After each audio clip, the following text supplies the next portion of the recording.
What's up, y'all?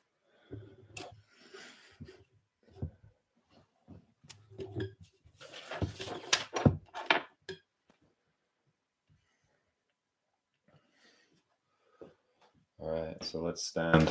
Sorry, my wide angle died because I got delayed.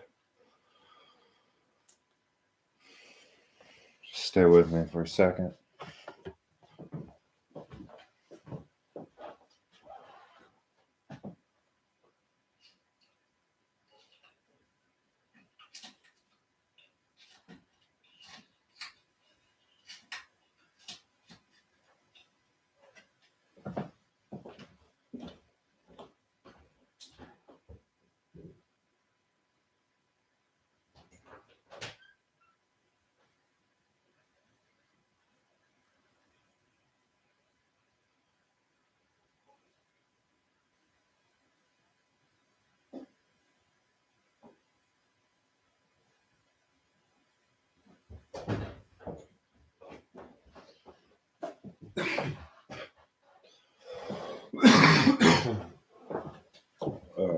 Getting over a cold.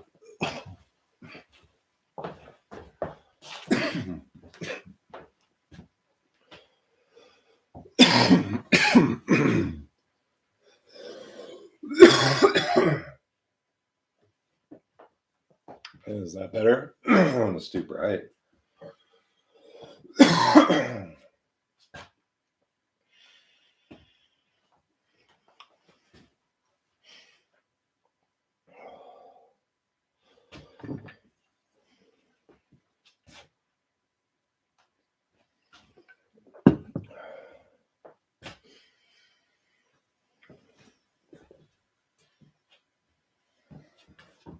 You know the drill, right?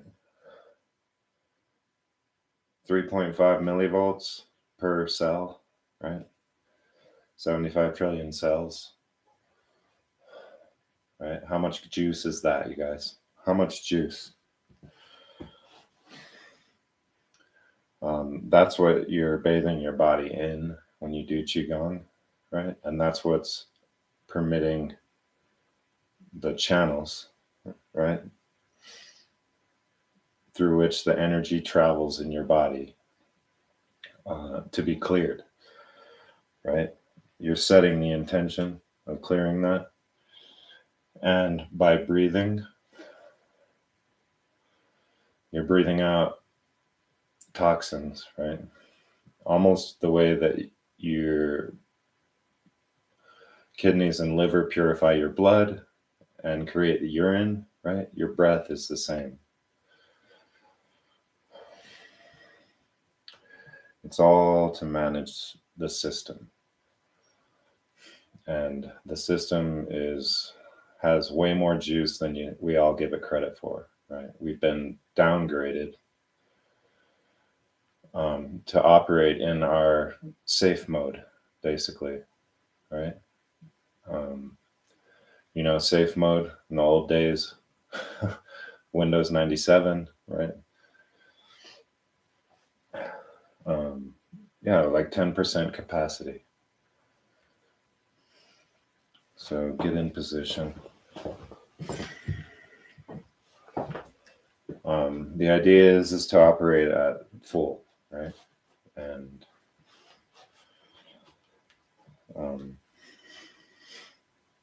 it's very helpful for the way that we perceive the surroundings, right? For our relationship with the world to be operating at 100%, at maximum. Not at maximum output, but at maximum efficiency, right? You actually want to run your reactor on low most of the time, right? Let's stand and I'll talk about it.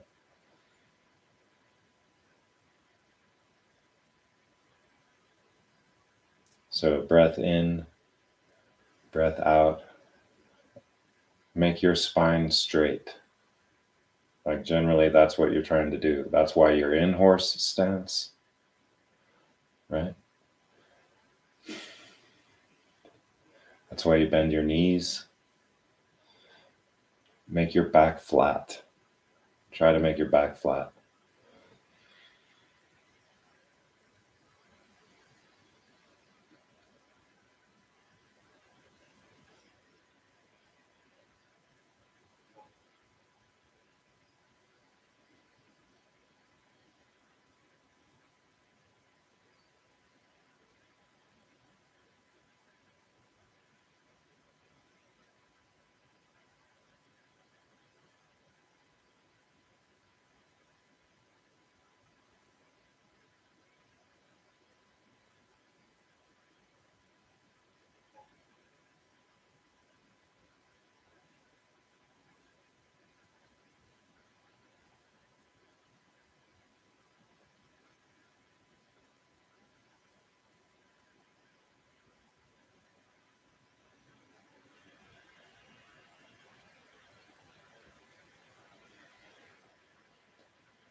That might be too bright now.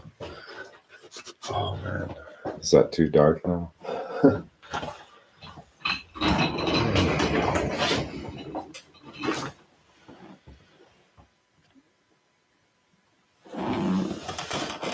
So it snowed. That's why you got that blue light coming in through the windows. It appears blue.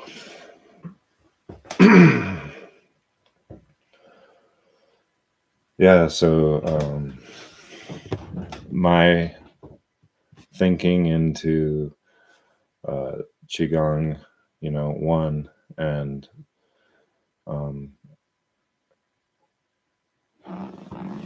what our bodies, right, are like most like physically optimally designed to do, right? And it is, right, this muscular skeletal-muscular system that is primary, right? So the being ambulatory is what we're designed to do, to be mobile and to also operate on our environment and in and on, right?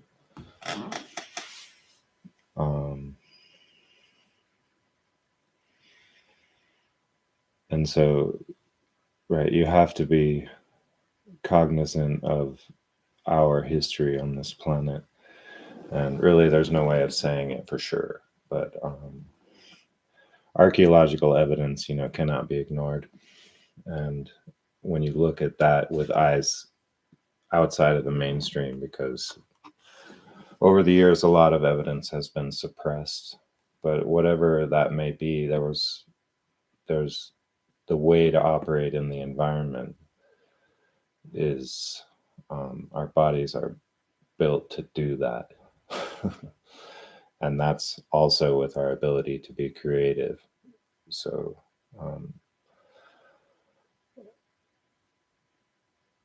stressing that functionality.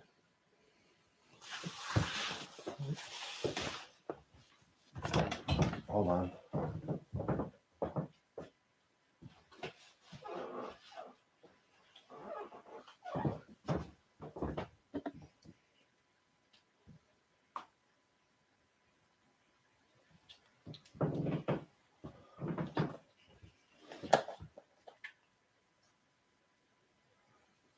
Right here. Think about that.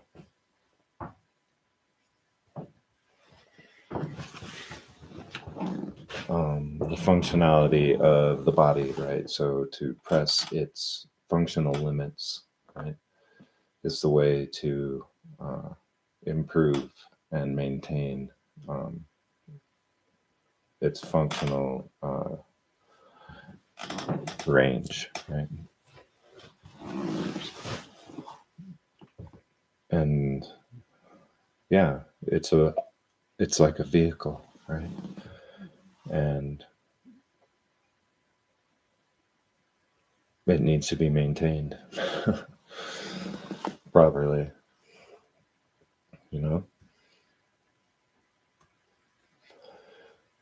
So that's what Qigong does. And there's a reason, right, that it exists. It's not just another, I don't know what I titled this one. It was something about, oh yeah, subjectivity and objectivity, right? So to consider, right, these things that hold objective truth, right? And so it's important to be selective for which information you deem not acceptable, but like, what is the criteria for objective truth? Like, we know there's all kinds of fucking subjective truth, right? We know there's plenty of that, but we have to recognize that there is areas of our exploration of our consciousness, of our ability to perceive. There are areas, right, that we can agree, right? We can agree on because it's objective. Right? So it's like, stop fucking thinking everything is categorizable as someone else's opinion. There's some shit out there that is true. And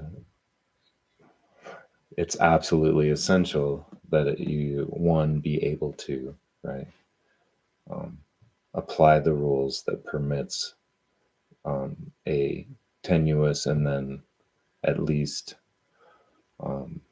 half in and then finally full fucking objectivity. And meaning that it's a general truth that applies universally. And so there are things, right, that we can agree on, right, which is very little. But there's something about the body, right? It's an energetic, it operates on electricity, That's what sends all the signals, right? And that's what all the power is, right? We forget how much of a miracle it is, right? That we are in possession of and can operate a cohesive group of cells, right? We get so locked into the idea that we are our bodies, and in a way, then we can forget that we are, right? And that's why, you know, it starts to get weird when you think about it in this way. Um, but there's a best way to approach it, and no one agrees on that, right? Which is how to maintain the body. In our culture, we're constantly bombarded with advertisement, and most people are, you know, don't realize that there's a danger there of just allowing it to work on you. You know, allowing advertising to be effective, you know, at getting you to buy their shit. Because that is the definition of bias anyway. Right? Of course they're going to say they have the best shit. They're trying to sell it.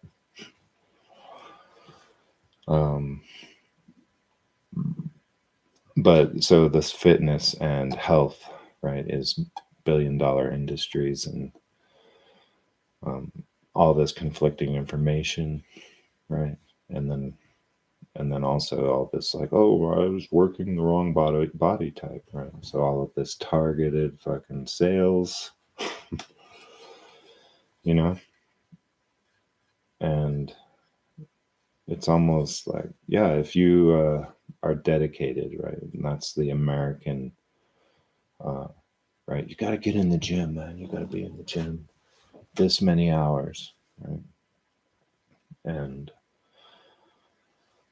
what I'm getting at really is that there's what we were doing, right, when we happened to be in the field, in prehistory, before we had all this technology, in the in between times, you know, because you probably hear me say before that before the flood, right, there was like this worldwide civilization that was destroyed, and nearly everyone died. A few people survived, and we are the descendants, right, of those. But anyway, yeah, there was thousands and thousands of years where we were operating in the bush with like handmade tools. And so you really have to consider what would simulate that existence, right? Because that's what we're built for. This is what we've been adapted to. And so all this sedentariness and all this shit is so unhealthy for us. It's only been a little while that we've been industrialized.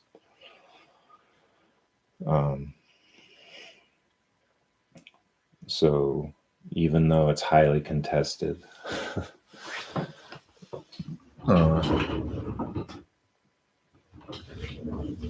that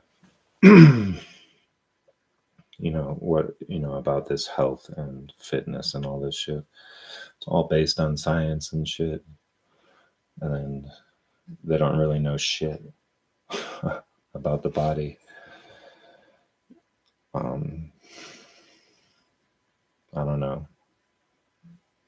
Let me just say that Western medicine is good for trauma.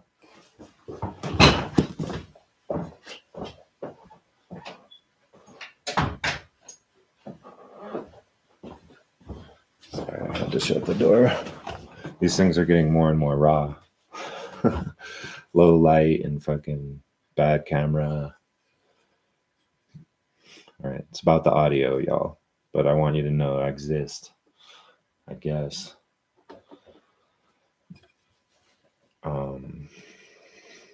what was I saying? Fitness, highly contested. Health, highly contested, right?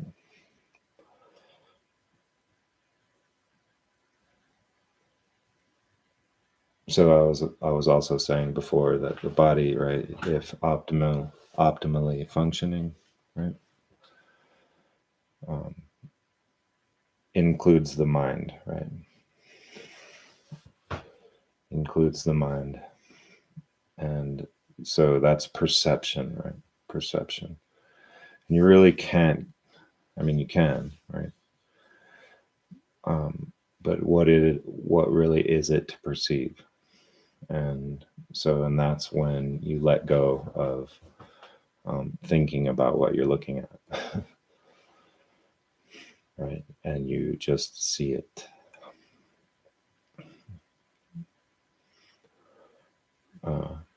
And so that is like, right, we are, this mind is part of the body. To separate it, like mentally, when you hear this, the body mind connection, right? It's not a connection, it is it, right? The mind is the body. So this awareness, right, that is capable with our apparatus, with our vehicle,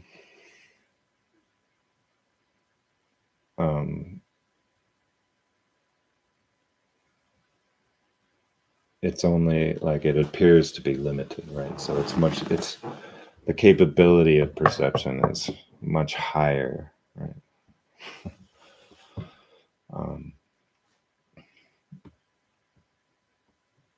Than we currently, on average, are working with.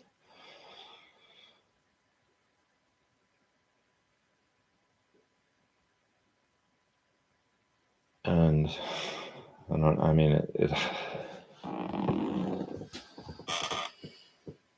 what I was getting at is about the body, right, and fitness and health and all that shit. Is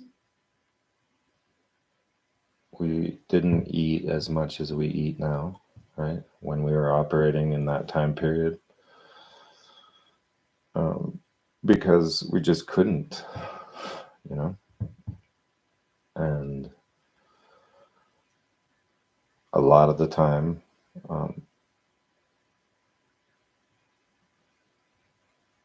it was just movement, right, at a regular speed, right?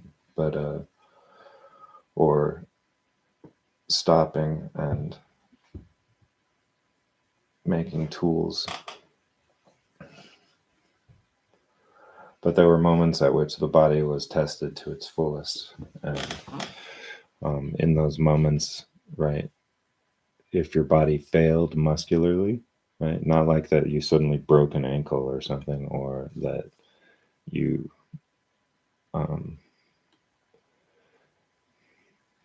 well, yeah, I mean, it could be that you tripped and fell and then got crushed, right? By whatever you were chasing, or right, because you lost strength in your muscles, and so you couldn't. The agility was hampered, right? You couldn't recover your legs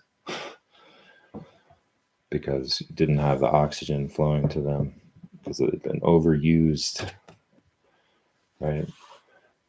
It's a failure of your muscular system, right? The failure of your muscles, basically. Those of you who have played soccer, it happens in soccer when you haven't trained and then you play a full field, right? And you're trying to sprint that last 30 meters and suddenly you can't recover your legs fast enough to keep the speed that you need, right? And it's like legs aren't getting enough oxygen. They aren't operating efficiently, right? And that strength is that efficient oxygen use, right? And so that doesn't necessarily mean size. if you can see what I'm getting at, right? Is that if you want to simulate that life without having to fucking do it, you know, get out in the gym, fucking run. You just put your body in a position where it fails, right? And it's actually really fast and easy to do, where your muscles just completely fail. So it like builds strength, you know, because in a hunter-gatherer situation, if you're in the field and it's life or death and your muscles fail and you survive, you know, like luckily without much damage, then you will get stronger, right? Your body will send a signal to itself that it must get stronger or perish. And so that's that adaptability of our bodies, right? It's obvious that training does make something happen, right? We become stronger uh, uh, and you know, in multiple kinds of ways, right? And all of this trains the mind too, because you're like enduring pain, right? And so it can be very um, um, advantageous to stress yourself, to stress your body. And that doesn't mean strain it, right? Stress is good, strain is bad.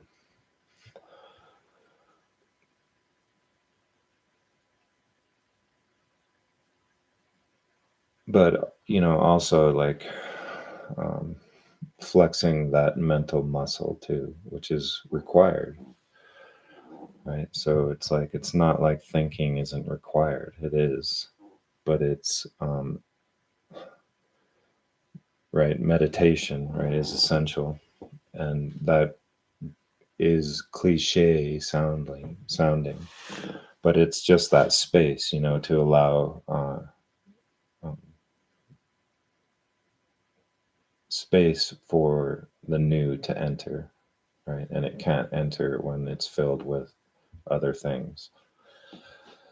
And so, and that new enters, right? And it has to be cognizant, right? Because this is where it comes from, right? This is the realm of the unknown, right? So it can't be self-referenced in order to be accessed, right? So this is why we shut down our thinking so that we can make space for um, the new, right? They always make it sound like that's the objective, just to shut down your thinking. But it's always like, look, now you're connected to source, right? Which is where, you know, this divine inspiration often is described as coming from.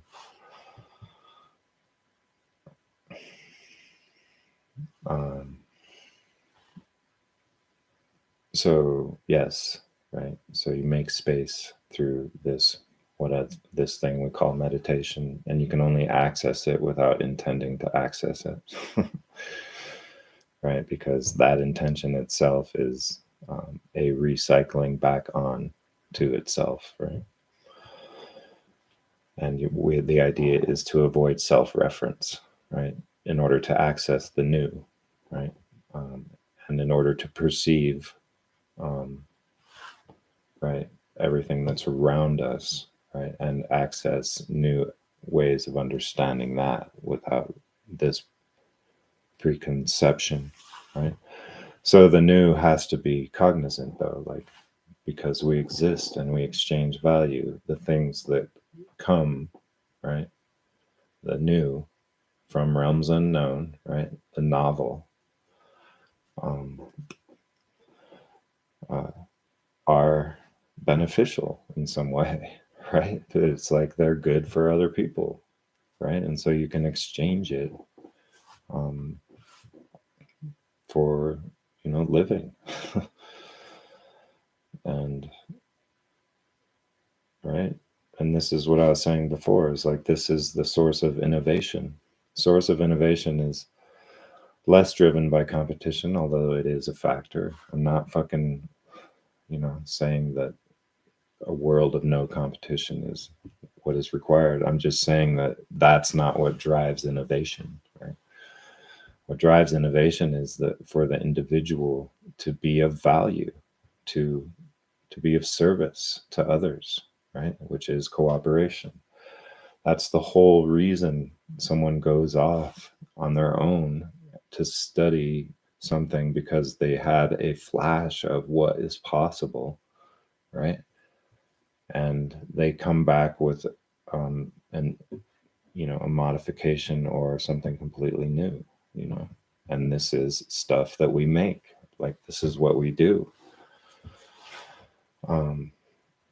So, right, it's important. And so it's important that we make space for that process. Like, they had it on Star Wars, Star Trek, on fucking whatever, Paramount. I was watching, I've always said, and right, you're not going to believe me because they have done it now, but ever since I was a kid, I was like, I want to see the story of fucking Pike. I want to see Pike's story, Captain Pike, because in the original series, all you see of him is him all toasted in his wheelchair.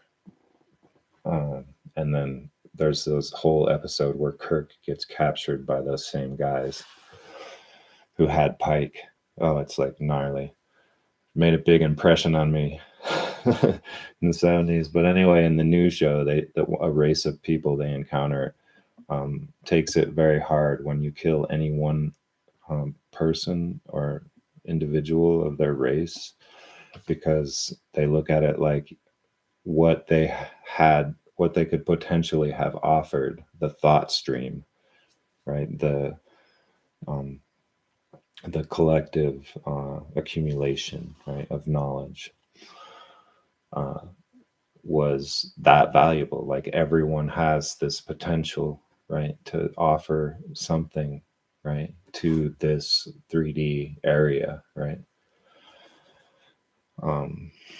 that is valuable to others, because this cognizance, this being able to identify something valuable and also new, right, will also be identifiable to others, and not just through a popularity contest, which is how most of all products are easily fucking sold these days, is you just buy the image of a large following, basically. And that's not a real product, that's a package. So, right.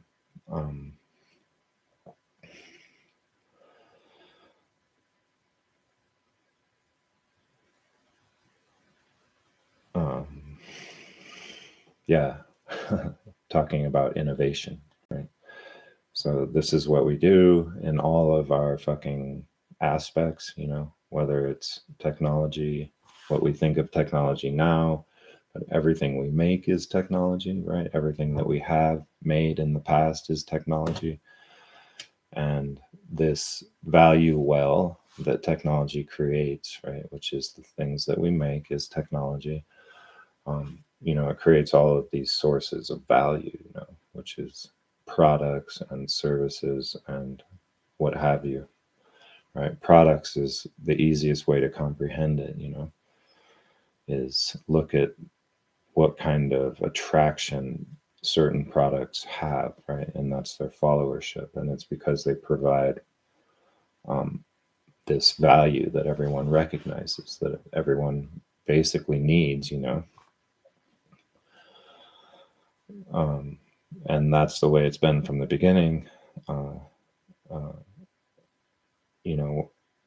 the new beginning, the fresh beginnings after the cataclysm, right, where we had to restart from zero.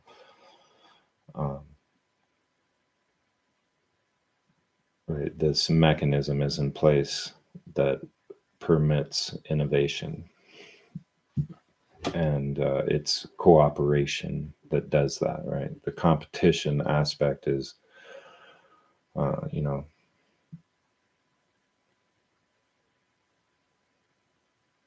what competition really means is that the victor takes the spoils, right? And that's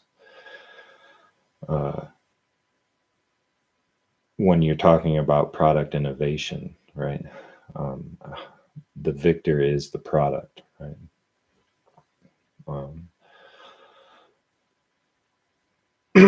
Right. The product wins, and thereby we win. But as far as it, that victor takes, the prize isn't based on innovation. What that invokes as an image of is that the strongest recognize that the threat of death can offer them control over the sources of value, right? And thereby control over the collective, which is cooperating to maintain those sources of value, right? And so, yeah, right. And so that operates on a different fucking creative line, you know. That's not where innovation comes from. And in innovation and warfare, right, it, like I said, is a separate stream of technology that is based on this false polarity that I've been talking about this whole time, right? And it's entirely funded by, the control structure, right?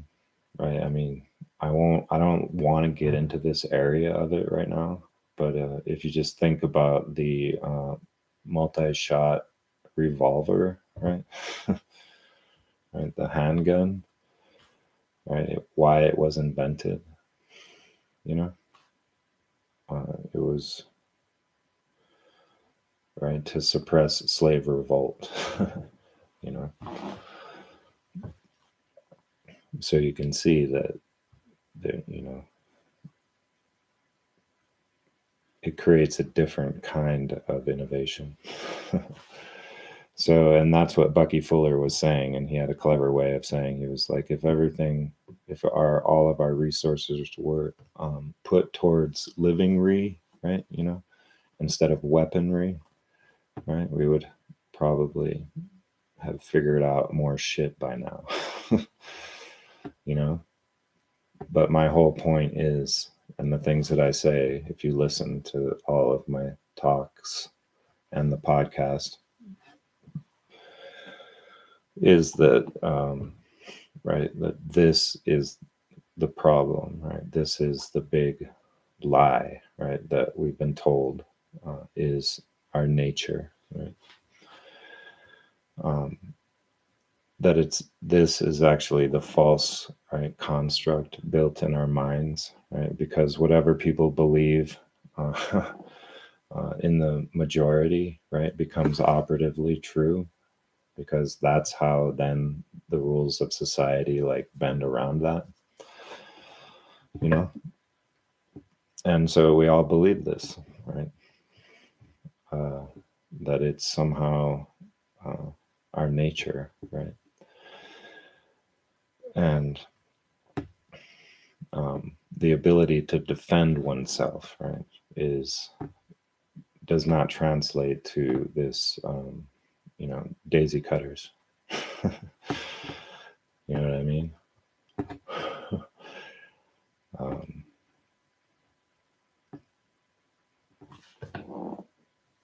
So yeah, I mean, Bucky had a point, right? And just that, but how do we make that? It's because, like I was saying before, as soon as the gunfight starts, fucking everyone fucking, wow, now, everyone did have a gun, a secret gun to pull, because they didn't trust us. They didn't trust you. Right. And this is that inversion of value that is required for us to make this transition to a proper exchange of value between us, because that's how we live, and not, with this parasite living off of it like we have now, right? Which is unnatural situation. And the whole thing is, maintained, has to be maintained constantly, this threat, potential threat, always offsetting into the future, another threat, like this threat, next threat, always like the showing of the threat, which like keeps you one in this like, fear mindset, the scarcity mindset, the competitive, the adversarial mindset. And so it has to be constantly maintained, and in order for it to continue to work. And this is the artificial rhythm, right? The principles of Hermeticism apply, right, to the civilization, right? But again, it's because of our thinking, right? What we believe to be true, right? Then that is the substrate by within that we all live in, right? And so it, like, whether or not you are in the minority in your beliefs, right, it's still like the operating structure of society. And so like that's how we create our own reality in the completely mundane fashion, right? Is that we all believe a fucking lie which colors the way we interact with others, right?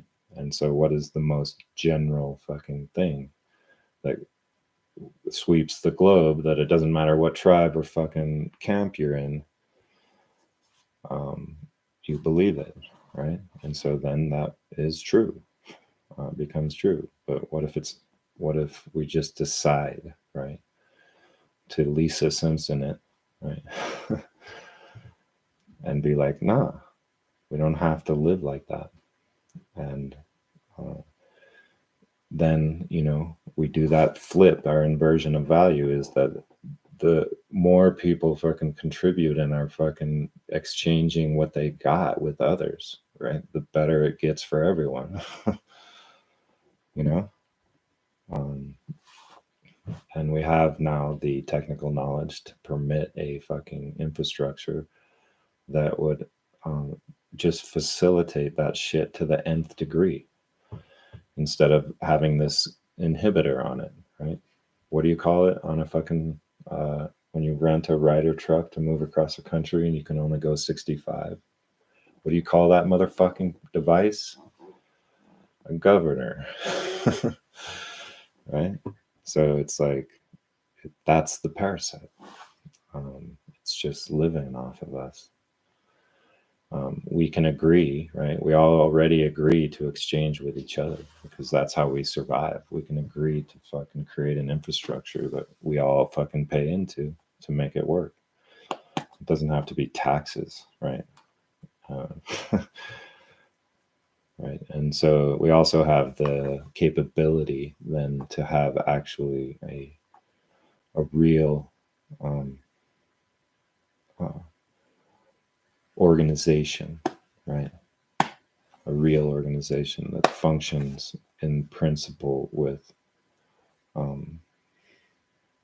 right, the flow of energy.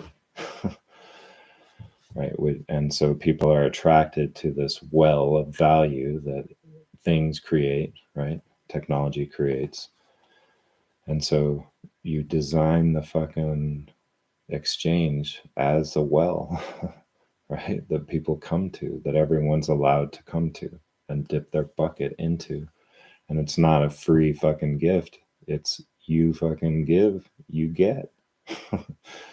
Right? You give of yourself, you get, right? And we have the capability to fucking do this. And this adversarial fucking way of doing it just permits the old system to continue. And by voting, right, you're just, feeding the fantasy. And no one fucking realizes that. Every generation gets bamboozled again, right? It's always the same story. It's Groundhog Day, right? It's almost like we're in like this, it's like we talk about a future dystopia, but we've already been in it for hundreds and hundreds of years, thousands. It just keeps repeating itself. And so we're finally fucking going to figure it out, right? And we're going to break that fucking cycle. and not keep saying it's fucking, that's just how it is. Right? It's just like how fucking in those movies where he's waking up again, you know, Groundhog Day style movies. That one with Tom Cruise, what was it, Oblivion or something? Or was it a different one? Cruise was definitely in it though, but the first part of the movie is always fucking him getting killed fucking over and over and over again in the same area, right? And then slowly figuring out that he gets a redo. Right? We never figure it out here, right? We just keep redoing it and getting killed in the same fashion. Or in a slightly different way. We're like, fuck, man, I kind of remember this. Blam. But are you following me? Are you following me?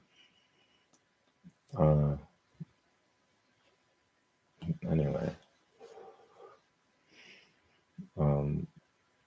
So yeah, that was cool because, right, it's the body, right, that is required for the perception to permit even a glimpse of the perception that is required to fucking peel back the wool. And you know, some people have already, you know, because we have lived before, and because perhaps we decided to come here, right, or we're sent here to help, you know, and that there really is this something, right? There is a urgency, right, of a necessity to, I mean,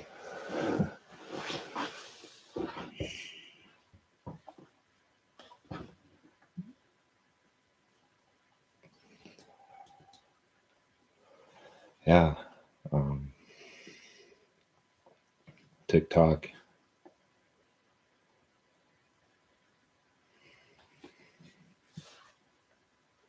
But yeah, for the portal message again, right? I said before, like we should do something radical, right? Which is what I'm proposing. Right? So if you want to like radicalize, right, and actually realize that you're doing something, then you know, get behind this. And so it's about building the infrastructure, right, and building the seed of that allows it to grow. And so help out, right? Realize, if you just realized what I realized, right, 30 fucking years ago, right? Let's not like have me be all like Krishnamurti, okay? He's made, his legacy has impacted my vision, right? Because he's correct, right? That this is objective truth, is what he offers, and he offers the only way to access it, right? But you know, it's like it just, he was like, he's like, I'm the guy, bro, who's telling you how to fucking wake up from Groundhog Day. I'm like, hello for 80 years.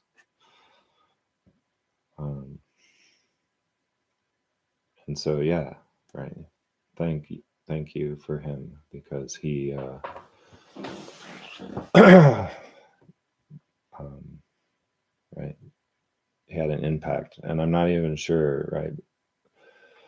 It's related to the Hermetic principles, what he says. It's the messages in there too, also, and also general semantics, right, which is the word is not the thing, and the map is not the territory.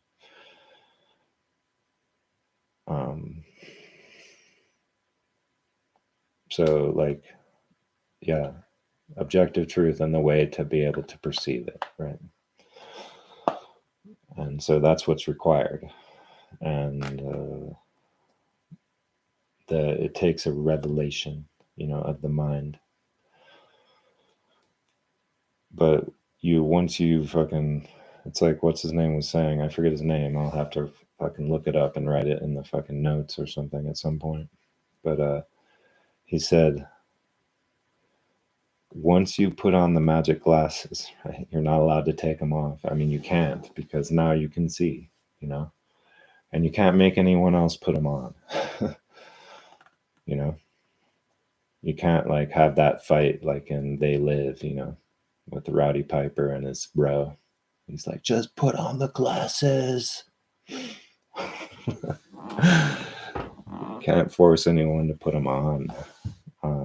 And so it's like, but because of this cognizance of the new, right, that is required, right, and the only thing that we have that we can use to transmit is, right, words, our language. And the English language is effective, but also contains all of these traps and ways that people can just pigeonhole, right, when they hear a word. But it's what we have, right? And so if we can say it in the right way, then we can perhaps,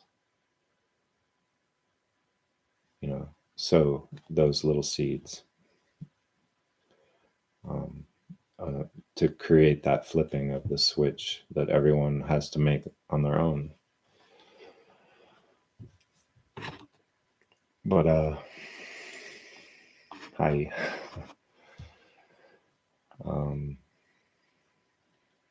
Yeah, so that's the broadcast. Much love. Stay tuned, right? And think on that, the infrastructure, right? The seed, because every fucking fractal just starts with that first pixel, right? All right, much love.